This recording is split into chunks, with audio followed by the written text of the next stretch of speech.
میرے بھائیوں، یہ زندگی بڑی قیمتی ہے۔ اصل میں ہم سب کو اسی طرح سے زندگی گزارنی ہے جس طرح سے ہم نے رمضان المبارک کے مہینے میں اپنے آپ کو سنوارا، اپنے آپ کو ایسے کام میں لگایا جس سے اللہ خوش ہوتا ہے، اور ایسے کام سے اپنے آپ کو بچایا جس سے اللہ ناراض ہوتا ہے۔ الحمدللہ کفا وسلام علی عبادہ الذین اصطفی، اما بعد فاعوذ باللہ من الشیطان الرجیم، بسم اللہ الرحمن الرحیم۔ یا ایھا الذین آمنوا کتب علیکم الصیام کما کتب علی الذین من قبلکم لعلکم تتقون۔ صدق اللہ العظیم۔ من قام رمضان ایمانا واحتسابا غفر له ما تقدم من ذنبہ۔ میرے محترم بزرگوں، دوستو، اللہ تبارک و تعالی نے آپ سب کو رمضان مبارک کا مہینہ عطا فرمایا، اور آپ سب نے رمضان مبارک کے مہینے میں رمضان کے روزے رکھے، تراویح کی نماز پڑھی۔ یہ اللہ تبارک و تعالی کا ہم سب پر بڑا احسان و کرم ہوا، اور آج رمضان المبارک کی خوشی میں ہم سب کو عید الفطر کا موقع میسر فرمایا۔ ہم آپ سب کو مبارکبادی پیش کرتے ہیں کہ اللہ تبارک و تعالی آپ کے روزے کو قبول فرمائے، آپ کے تراویح کو قبول فرمائے، اور آپ کی عید الفطر میں بہت ساری خوشیاں میسر ہو، گھر گھر میں خوشیاں ہو، ہر طرح کی آسانی ہو، سارے مشکل آپ کے دور ہو جائیں۔ اسی طرح سے اللہ تبارک و تعالیٰ نے جو انعام کا وعدہ کیا تھا، آج ان سب کو مزدوری مل جائے گی۔ جیسے کوئی شخص کسی کے ہاں کام کرتا ہے تو اس کو اس کی اجرت دے دی جاتی ہے، اسی طرح سے جس شخص نے بھی رمضان کے روزے رکھے، اللہ تبارک و تعالیٰ کے ہاں سے آج اس کو پورا اجر دے دیا جائے گا، معافی کا، مغفرت کا، رحمت کا، خلاصی کا، جنت میں داخل ہونے کا، اور باب الریان کا۔ آپ بہت ہی خوش نصیب ہیں کہ آپ اس وقت موجود ہیں، ورنہ آپ کے بہت سے بھائی اب موجود نہیں ہیں۔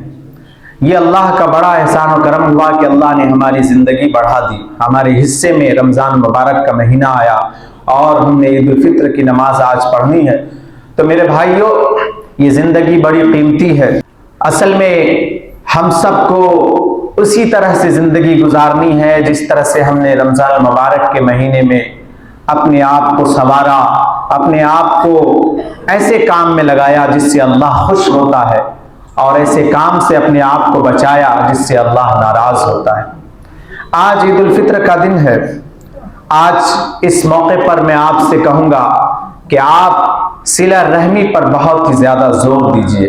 صلہ رحمی یہ ہے کہ آج سب کو گلے لگائیے۔ بھائی ہے، آپ کے رشتہ دار ہیں، انہیں بھی گلے لگائیے اور خود پیش قدمی کیجئے۔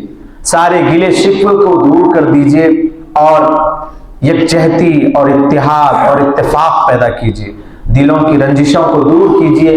یہ وہ موقع ہے کہ جس کے ذریعے سے ہم اپنی رنجشوں کو، الفتوں کو، نفرتوں کو، عداوتوں کو دور کر سکتے ہیں۔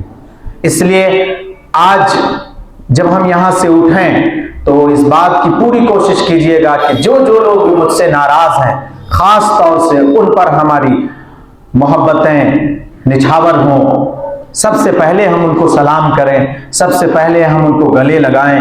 اس سے آپ کے دل جڑ جائیں گے، آپس میں محبتیں پیدا ہوں گی، بھائی چارگی قائم ہوگی، رشتے میں مضبوطی پیدا ہوگی۔ آج بہت سے بھائی سے ملنا نہیں چاہتے، بہت سے رشتہ داروں کے ہاں جانا نہیں چاہتے۔ میرے بھائیوں، صلہ رحمی پر اللہ نے بہت زور دیا ہے۔ اللہ کے نبی پاک صلی اللہ علیہ وسلم نے اس پر بہت زور دیا ہے۔ یہی وجہ ہے، آپ نے ایک واقعہ سنا ہوگا کہ حضرت موسیٰ علیہ السلام جب کوہ طور پر تشریف لے گئے اور ان کو نبوت عطا فرمائی گئی، تو انہوں نے اللہ تعالیٰ سے کہا کہ اللہ ہمارے بھائی کو بھی نبوت عطا فرما دیجئے۔ تو اس سے یہ پتہ چلتا ہے کہ اپنے بھائیوں کا بہت خیال رکھنا چاہیے۔ حضرت موسیٰ علیہ السلام کسی اور کا نام نہیں لیے، اپنے بھائی کا نام لیے۔ بھائی میں خون کا رشتہ ہوتا ہے، اگر وہی ہم سے دور ہو جائے تو کیا فائدہ ہے؟ آج بھائی بیمار ہوتا ہے، ہاسپٹلوں میں پڑا رہتا ہے، دوسرا بھائی دیکھنے کے لیے نہیں جاتا. جب وہ انتقال کر جاتا ہے تب وہ چاہے کس دنیا کے کسی کونے میں ہو، ہوائی جہاز سے آتا ہے، افسوس اور ندامت کا اظہار کرتا ہے. اب کیا فائدہ؟ جس وقت تمہیں اس کی مدد کرنی چاہیے تھی، جس وقت تمہارے پیسے سے ان کا فائدہ بھی ہو سکتا تھا، تم اس کا علاج بھی کر سکتے تھے، تمہیں صلہ رحمی کا ثواب بھی مل سکتا تھا، تم نے اس وقت تو کیا نہیں. آج جب کہ وہ اس دنیا سے چلا گیا تو اب آئے ہو دو چار آنسو بہانے کے لیے. تو ایسا نہیں. ہم سب کو چاہیے کہ اپنے بھائیوں کو گلے لگائیں، بھائی بھائی میں محبت پیدا کریں، آپس کی رنجشوں کو دور کریں. وقت پڑنے پر اپنے بھائی ہی کام آتے ہیں. آپ کے جو دوست ہیں، آپ کے جو یار ہیں، ہم پیالہ ہم نوالا جو ہیں، وہ سب اس وقت تک ہیں جب تک آپ کے پاس پیسے ہیں، جب تک آپ کے پاس بینک بیلنس ہیں، جب تک آپ اس کی مہمان نوازی کرائیں گے تب تک آپ کے ساتھ ہیں. اب پر جس دن مصیبتیں آنے لگ جائیں، جس دن آپ کے بینک بیلنس ختم ہونے لگے، آپ کو کنارے لگا دیں گے، کوئی بھی پوچھنے نہیں آئے گا. وہی بھائی وہی بہنیں آپ کے کام آئیں گی. اس لیے اپنے بھائیوں کو، اپنے بہنوں کو عزت دیں، مقام و مرتبہ دیں. آپ کے بھائی اگر کمزور ہیں تو اس کی مدد کریں، ان کو اوپر اٹھانے کی کوشش کریں. یہ نہیں کہ ہم تو بلڈنگوں میں رہتے ہیں، بھائی جو پر پٹی میں رہتے ہیں، ہم تو طرح طرح کے میوے اور طرح طرح کے قسم کے کھانے کھاتے ہیں، اور ہماری بھائی ایک وقت کے کھانا کھاتا ہے، دوسرے وقت فاقہ میں گزرتا ہے. ان کے بچوں کا کیا حال ہے، کبھی پوچھا آپ نے؟ تو میرے بھائیوں، اسلام یہ ہے کہ ہمارا پڑوسی بھی بھوکا نہ رہے. تو بھائیوں کو کیسے ہم بھوکا رہنے دے سکتے ہیں؟ بھائیوں کو کیسے موت کے منہ میں جانے دے سکتے ہیں؟ جہاں تک ہم سے بن پائے گی ہم اس کی مدد کریں گے، ہم اس کی امداد کریں گے، اور یہاں پر خرچ کرنے سے آپ کو ڈبل اجر ملے گا. ایک تو صلہ رحمی کا، دوسرا اس کی ضرورت کو پورا کرنے کا. آج ہم دنیا میں خرچ کرتے رہتے ہیں، ادھر ادھر غریب مسکین یتیموں کو دیتے ہیں، لیکن خود ہمارا بھائی انہیں دیا جائے، ان پر خرچ کیا جائے. تو اس لیے ہمیں چاہیے کہ اپنے بھائیوں کو، اپنے بہنوں کو توجہ دیں، اور آپس کی رنجشوں کو، الفتوں کو دور کریں. بھائی بھائی میں رنجشیں ہوتی ہیں، ایک گھر میں رہتا ہے تو بہت ساری باتیں ہوتی ہیں، لیکن اس کی وجہ سے باتیں کرنا بند کر دے یہ اچھی بات نہیں، رشتہ توڑ دے یہ اچھی بات نہیں. حدیث میں آتا ہے کہ جو شخص بھی 3 دن اگر بات کرنا بند کر دے اور یوں ہی اس دنیا سے چلا جائے تو جہنم میں جائے گا ایسا شخص. بتائیے، بلکہ یہ کہا کہ ایک دن زیادہ سے زیادہ، دوسرے دن سلام کرو اور پہل کرو، ان سے باتیں کرنے کی کوشش کرو.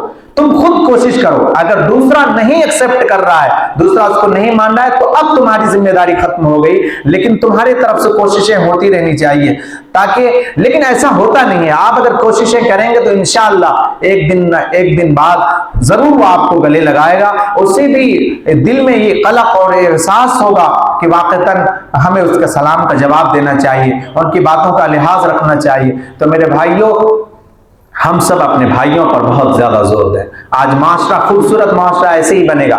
آج ہمارے گھروں میں جو دوریاں ہیں، وہ رمضان المبارک کا مہینہ اور عید الفطر کا دن جو ہمیں دیا گیا ہے، یہ میسج دیتا ہے کہ ہمیں پیار سے، ہمیں محبت سے، ہمیں الفت سے، ہمیں محبت سے رہنا چاہیے. ہمارے گھروں میں کس طرح سے خوشی کا ماحول پیدا ہو، اس کا اسباب مہیا کرنا چاہیے. اپنے بھائیوں کو بلائیے، اپنے بہنوں کو بلائیے، دعوتوں میں شریک کیجیے، ان کے دکھ دردوں میں شریک ہوئیے، بولیے، ان کا اپنا اظہار کیجیے، وہ اپنا اظہار کرے، تاکہ ہم ایک دوسرے کو جان سکیں کہ کون کس طرح کی پریشانی میں. دوسری چیز یہ کہ میں خاص طور سے اب نوجوانوں سے کہتا ہوں کہ نوجوانوں، اپنے ماں باپ کی خدمت کرو، اپنے ماں باپ کی قدر کرو. یقیناً یہ بہت روشن چراغ ہے. اگر یہ چراغ گل ہو جائے گا تو دنیا میں ماں باپ تلاش کرتے رہنا، کہیں بھی یہ دولت نہیں ملے گی. جن کے ماں باپ اس دنیا میں نہیں ہیں وہ جانتے ہیں. اس لیے میرے بزرگوں، دوستوں، اللہ تبارک و تعالیٰ نے قرآن کریم میں، اللہ تبارک و تعالیٰ نے جہاں اپنے بارے میں کہا کہ اللہ کی عبادت کرو، اس کے ساتھ کسی کو شریک نہ کرو، وہیں پر یہ کہا کہ اپنے والدین کے ساتھ احسان کرو. اسی طرح سے کہا وَلَا تَقُلْ لَهُمَا أُفٍّ وَلَا تَنْهَرْهُمَا، کہ اپنے ماں باپ کو جھڑکو بھی مت، اپنے ماں باپ کو گالیاں تک نہ دو اور انہیں اف تک نہ کہو. اس لیے जिस तरह से तुम बचपन में अपने माँ बाप को कितना परेशान करते थे, लेकिन तुम्हारे माँ बाप ने हर चीज बर्दाश्त की है, इसी तरह से जब उनकी उम्र बहुत हो चुकी है तो अब वो बच्चों जैसी हरकतें करने लग जाए, या नासमझी की बातें करने लग जाए, या बिस्तर पर खांसने लग जाए, दुख दर्द में रहे, तो तुम्हें उससे खौफ नहीं होनी चाहिए, तुम्हें परेशानी नहीं होनी चाहिए, इसलिए कि तुम्हें जितना झेला है तुमने तो उसे झेला तक नहीं है। बहुत से माँ बाप ऐसे हैं जो अपने बच्चे को 18-18 साल तक बिस्तरों में लेटा हुआ पाल रहे हैं, पोस रहे हैं, गुस्ल करा रहे हैं, खाना दे रहे हैं, अपाहज है, जबकि उसे मालूम है कि ये हमारा मुस्तकबिल नहीं है, इससे हमें कोई फायदा नहीं होने वाला है, लेकिन वो माँ बाप अपने बच्चों के लिए कितनी मुशक्कतें उठाता है, कितनी परेशानियां झेलता है। आज वो माँ बाप बीमार है और बिस्तर पर खांस देता है तो कहता है कि मौलाना साहब दुआ कीजिए अल्लाह इन पर रहम करे। क्या मतलब? यानी जल्दी से दुनिया से उठ जाए। ऐसे ऐसे लोग हैं, ऐसी दुआएं करने के लिए कहते हैं, जो कि जिनके कदमों के नीचे जन्नत है, जो बाप जन्नत का दरवाजा है, उसको कहता है कि दुनिया से उठ जाए, साया। मेरे भाइयों, इसकी कद्र करो। तुमने अगर शादी कर लिया तो तुम्हें खुद इसका एहसास हो रहा होगा कि अपने बच्चे को जब पालते हो तो किस तरह मशक्कतें झेलते हो, किस तरह की परेशानियां उठाते हो, रातों की नींद नहीं उड़ जाती है। इसी तरह से तुम्हारे माँ बाप ने भी तुम्हारे पालने पोसने में अपनी नींदों को कुर्बान किया है। और अब तो खैर फरामानी है, हर तरह की चीजें मुयस्सर है। पहले के लोगों ने बड़ी मुश्किल से हम लोगों को पाला पोसा और यहाँ तक पहुंचाया, अभी तो हर चीज मुयस्सर है। इसलिए हम अपने माँ बाप को कभी नाराज नहीं करेंगे इंशाअल्लाह। बोलिए जरा हाथ उठा के नौजवानों, करेंगे अपने माँ बाप को नाराज नहीं। अगर ये तुमसे राजी होंगे तो अल्लाह भी तुझसे राजी होंगे, और अगर ये नाराज हो गए तो खुदा भी नाराज हो जाए। सारी दुनिया को खुश कर लो, लेकिन अगर माँ बाप नाराज हैं तो तुम्हारी जन्नत नहीं बन सकती, तुम्हारे लिए जहन्नम का ठिकाना होगा। कयामत की निशानियों में से एक बात बताई अल्लाह के रसूल सल्लल्लाहु अलैहि वसल्लम ने कि कयामत की निशानी में सबसे पहले, बहुत सी निशानियों में से एक निशानी ये भी है कि लोग, ये नौजवान अपने दोस्तों को गले लगाएंगे और अपने बाप को अपने से दूर करेंगे, अपने माँ को अपने घर से दूर करेंगे और अपने दोस्तों को जगह देंगे। ऐसा नहीं है। दोस्तों के बारे में नहीं कहा गया, माँ बाप की खिदमत करने के बारे में कहा गया है। इसलिए माँ बाप की खिदमत करो। अगर माँ बाप की खिदमत करोगे तो आने वाली नस्लें तुम्हारी खिदमत करेंगी, तुम्हारे बच्चे तुम्हारी फरमाबरदारी करेंगे, तुम्हारी इताअत करेंगे। एक ज़ाब्ता है खुदा का, वो खुदा का ज़ाब्ता ये है कि जब कोई शख्स किसी पर जुल्म करता है तो ऐसा नहीं है कि उस पर जुल्म नहीं किया जाएगा, एक दिन उसकी भी रस्सी पकड़ी जाएगी और उसे सख्त घाटे का नुकसान होगा, उस वक्त अफसोस करेगा। इसी तरह से जो शख्स भी अपने माँ बाप के साथ नाफरमानी करेगा, अपने माँ बाप को सताएगा, तरह तरह की बातें कहेगा, कोसेगा, उस पर जुल्म करेगा बातों से, और कभी कभी बहुत बड़े नालायक ऐसे भी होते हैं जो अपने माँ बाप को धक्के मार देते हैं, मार भी देते हैं। वो ये समझता है कि हम बहुत ज्यादा पैसा कमाने वाले बन गए हैं, अब इनकी जरूरत नहीं है। अगर ये समझता है तो बहुत बड़े घाटे में है। तो इसलिए हमें ऐसा नहीं करना है, हमें ऐसा नहीं करना है। अल्लाह ताला ने जिस बात का हुक्म दिया है हमें उस पर अमल करने की कोशिश करनी। और एक बात और मैं आपको कह दूं कि जिस तरह से आपने रमजान मुबारक के महीने में नमाज की तैयारियां की, रोजे रखे, गुनाहों से अपने आप को बचाया, इसी तरह से हम और आपको चाहिए कि अब भी नमाजों की पाबंदी करें। अभी वक्त आखिरी चल रहा था, रमजान का आखिरी अशरा, हमने देखा कि वो मस्जिदें हर दिन जुमा की तरह लगती थी। ऐसा लगता था कि हर दिन जुमा ही हो रहा, ऊपर भी भरे हुए हैं, नीचे भी भरे हुए हैं। लेकिन आहिस्ता आहिस्ता देख रहे हैं कि ईशा में अब 4 सफ़े हो रही हैं, 5 सफ़े हो रही हैं, और बहुत से लोग अब आज छोड़ देंगे। ऐसा नहीं होना चाहिए। अल्लाह का जब जब हुक्म होता है, जब जब अजानों की आवाजें आती है, तब तब हम पर नमाज फर्ज हो जाती है। इसलिए हम सबको नमाज पढ़ने की जरूरत है। इससे कोई छुटकारा नहीं है जब तक कि हम मौत के मुंह में ना चले जाएं। इसलिए नमाज को हल्के में मत लीजिए। सबसे पहले कयामत में मैदान हश्र में किस चीज के बारे में सवाल होगा? नमाज के बारे में। तो सब जानते हैं, इसलिए इस पर अमल करने की कोशिश कीजिए। आज लोग बहुत से ये कहते हैं कि हम नमाजें तो नहीं पढ़ते हैं, लेकिन उसके अलावा सारी अच्छाइयां हम करते हैं। मेरे भाइयों, सारी अच्छाइयां बाद में पूछी जाएंगी, सबसे पहले नमाज के बारे में पूछोगा। इसलिए ये बेतुका सवाल और पचगाना सवाल नहीं करना चाहिए, और लोगों को ये बतलाने की जरूरत नहीं है कि हम सारे अच्छे काम करते हैं, हम सिर्फ नमाज नहीं पढ़ते। नमाज के बारे में तुमसे सबसे पहले पूछा जाएगा, वही तुम नहीं करते तो दूसरी चीजों का क्या? अगर जिस शख्स से नमाज के जरिए से आसानी से हिसाब ले लिया जाएगा तो उसके अगले सवाल के जवाब देने आसान होंगे, उससे आसानी से हिसाब ले लिया जाएगा। लेकिन अगर कोई शख्स पहले ही सवाल में फंस गया तो वो फंसता ही चला जाएगा। इसलिए नमाज की पूरी हमें तैयारी करनी है। जिस तरह से दीवाने की तरह हम मस्जिद की तरफ दौड़े चले आते थे, अजान से पहले ही आ जाते थे, अभी भी इसी की कोशिश करनी है। और अल्लामा इब्न तैमिया रहमतुल्लाह अलैह ने लिखा है कि अगर तुम ये देखना चाहते हो कि तुम्हारी नमाजें कबूल हुई, तुम्हारे रोजे कबूल हुए, तो ये देखो कि तुम रमजान मुबारक के महीने के बाद तुम नमाज की पाबंदी करते हो या नहीं। अगर नमाज पर अभी भी पाबंदी है, अभी भी गुनाहों से अपने आप को बचा रहे हो, अभी भी हराम लुक़मे को पेट में जाने से बचा रहे हो, जेब में जाने से बचा रहे हो, तो समझो कि तुम्हारी नमाजें कबूल हो गई, तुम्हारे रोजे कबूल हो गए, तुम्हारी नेकियां कबूल हो गई। और अगर सिर्फ रमजान मुबारक के महीने में नमाजें पढ़ी और छोड़ दी तो समझो कि अल्लाह ताला ने तुम्हारी नमाजें रोजे कबूल नहीं किए। हाजी इमदादुल्लाह मुआज़िम मक्की रहमतुल्लाह अलैह ने एक बात बड़ी अच्छी लिखी है। उन्होंने कहा कि अगर ज़ोहर की नमाज पढ़ ले इंसान, फिर असर की नमाज पढ़ने की तौफीक मिल जाए, तो समझो कि ज़ोहर की नमाज कबूल हो गई। इसीलिए तो असर की नमाज की तौफीक मिल गई। इसी तरह से असर की नमाज पढ़ने के बाद उसे मगरिब की तौफीक मिल गई, और मगरिब की नमाज पढ़ ली तो समझो कि असर की नमाज कबूल हो गई। इसी तरह से अगर पांचों वक्त की नमाजें पढ़ता है तो इंसान की नमाजें कबूल होती हैं। इसलिए मेरे भाइयों, हम सब नमाजों की पाबंदी करें। हमारी मस्जिदें आबाद इसी से होती हैं। ये मस्जिद दरो दीवार का नाम नहीं है, मस्जिद आप लोगों का नाम है। अगर आप आएंगे, सफ़े पुर होंगी, मस्जिदें भरी होंगी, तो इसका नाम मस्जिद है, वरना दरो दीवार इससे अच्छे अच्छे कहीं और भी। तो इसलिए हमें इसकी पाबंदी करनी है। दूसरा ये कि हमें हराम लुक़मे से अपने आप को बचाना है। अपने बच्चों की परवरिश हलाल रिस्क से कीजिए। आज बच्चे की शिकायतें करते हैं कि मेरे बच्चे मेरी बात नहीं मानते। उसमें सबसे बड़ा दखल यह है कि आप देखिए कि अपने बच्चों को कौन सा लुक़मा खिला रहे हैं, क्या पेट में उसका जा रहा है। हराम लुक़मा खिलाएंगे तो वह हरामकारी ही करेगा। उससे कैसे ना फर्माबरदारी की उम्मीद लगाई जा सकती है, उससे अच्छाई की उम्मीद लगाई जा सकती है? नहीं, हरगिज़ नहीं। अल्लाह तबारक व तआला ने फरमाया कि जब तुम हलाल रिस्क खिलाते हो अपने बच्चों को, खुद खाते हो, तो वो दिलो दिमाग को रोशन कर देता है। तुम्हारी इबादतें कबूल होती हैं, तुम्हारी नमाजें कबूल होती हैं। और अगर तुम हराम लुक़मा खिलाते हो अपने बच्चों को तो बच्चा तुम्हारी नाफरमानी करता है, तुम्हारी नमाजें भी कबूल नहीं होती है, तुम्हारा सोना जागना सब हराम है। इसलिए मेरे भाइयों, इस दुनिया के चक्कर में हराम रिस्क से अपने आप को बचाइए। ये दुनिया बहरहाल खत्म हो जाएगी, इसलिए क्यों ऐसी चीजों के चक्कर में पड़ना कि जिसमें हम फंसते चले जाएं और हिसाब देना मुश्किल हो जाए, और जिसकी वजह से फिर हमारे ऊपर और दूसरे का गुनाह का बोझ हम पर डाल दिया जाए।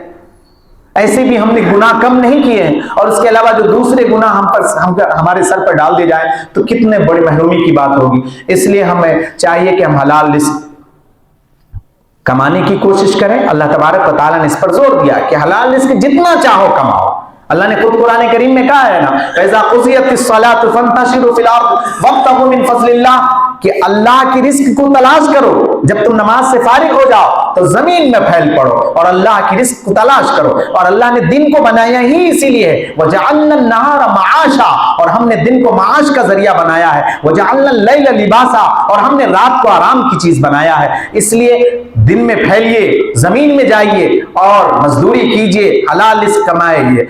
अल्लाह ताला आपकी रिस्क में खूब बरकतें अता फरमाए और खूब से खूब आप दूसरों पर खर्च करें। ये जज्बा हो हमदर्दी का, ईसार का, गमखारी का, यही ईद उल फित्र हमें पैगाम देता है। अब आखिर में एक चीज बता दूं आपको, आज ईद उल फित्र है, यानी कि शव्वाल की पहली तारीख है। ये शव्वाल की पहली तारीख है। कल से जो शख्स शव्वाल के 6 दिन के रोजे रखेंगे, अल्लाह तबारक व तआला उसको पूरे साल रोजा रखने के बराबर सवाब अता फरमाएगा। तो इसकी कोशिश कीजिएगा कि शव्वाल के रोजे रखें। और इसमें दोनों तरह से गुंजाइश है, चाहे तो मुसलसल 6 रोजे रख लें, चाहे तो एक दिन बाद रखें, एक दिन बाद रख लें, एक दिन तोड़ लें। तो इस तरह से 6 रोजे रख लें। ये शव्वाल का महीना पूरा होने से पहले पहले आप 6 कर लीजिए। इंशाअल्लाह अल्लाह तबारक व तआला आपको बहुत नवाजेगा।